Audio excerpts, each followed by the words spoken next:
Hey everyone welcome back to my vlogs. അപ്പോൾ ചെറിയൊരു ഗ്യാപ്പിന് ശേഷം ഐ ആം അഗെയിൻ ബാക്ക്. അപ്പോൾ അതേ ഞങ്ങളുടെ സുട്ടാപ്പിയാവ് ഞങ്ങളുടെ ലഗേജ് ബാഗിൻ്റെ മുകളിൽ കയറി ഇരിക്കുക കേട്ടോ. ഞങ്ങൾ പാക്ക് ചെയ്തിരിക്കാൻ വേണ്ടിയിട്ട്. പാവം അവന് മനസ്സിലായി ഞങ്ങൾ നാട്ടിൽ പോകാമെന്ന്. ഈ നാട്ടിൽ സൗദിയിൽ നിന്ന് ഞങ്ങൾ പോകുമ്പോൾ ഉള്ളത് പറയുകയാണെങ്കിൽ ഏറ്റവും കൂടുതൽ മിസ് ചെയ്യാൻ പോകുന്ന ഞങ്ങളുടെ പൂച്ചക്കുട്ടന്മാരെയാണ്.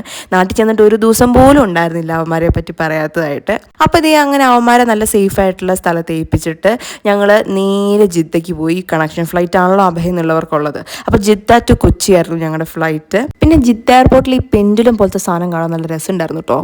ഞങ്ങൾക്ക് ജിദ്ദയിൽ നിന്ന് പിന്നെ എയർലി മോർണിംഗ് ഫ്ലൈറ്റ് ആയിരുന്നു. അങ്ങനെ ഫ്ലൈറ്റിൽ കയറി ഫുഡൊക്കെ കഴിച്ച് നല്ലൊരു ഉറക്കം പാസ്സാക്കി കഴിഞ്ഞപ്പോഴത്തേക്ക് ഞാൻ താഴെ നോക്കുമ്പോൾ നമ്മുടെ വെള്ളവും പച്ചപ്പൊക്കെ ആയിട്ട് അടിപൊളി ആംബിയൻസ് ആയിരുന്നു.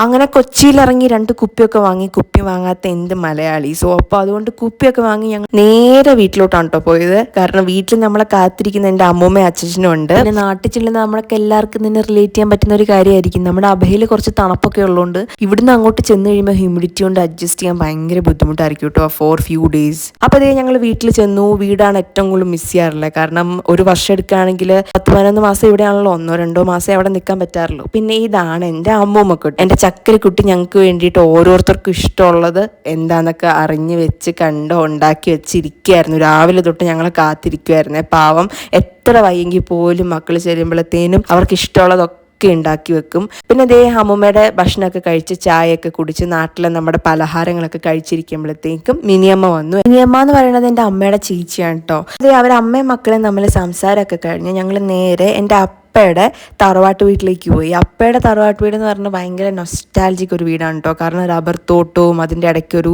തറവാടൊക്കെയാണ്. അവിടെ മറ്റേ വിറകടുപ്പും അങ്ങനെയുള്ള സംഭവങ്ങളൊക്കെ ഉണ്ട്. അവിടെ ഞാൻ നോക്കിയപ്പോൾ കുറേ പൂച്ചക്കുട്ടികൾ ഉണ്ടായിരുന്നു. പിന്നെ ആ വീടിൻ്റെ അടുത്ത് തന്നെയാണ് ചെറിയച്ഛൻ്റെ വീടുള്ളത്. അപ്പോൾ ചെറിയച്ഛൻ്റെ വീട്ടിലൊക്കെ പോയി ഇവന്മാരെയൊക്കെ കണ്ടു. ഇവന്മാരെയൊക്കെ കണ്ടിട്ട് കുറേ കാലമായി. അപ്പോൾ അങ്ങനെ കണ്ട് കൊഞ്ചിച്ച് കളിപ്പിച്ച് അങ്ങനെ വർത്താനൊക്കെ പറഞ്ഞിരിക്കുമ്പോഴാണ് ദേ നമ്മുടെ വേറൊരാൾ വന്നത്.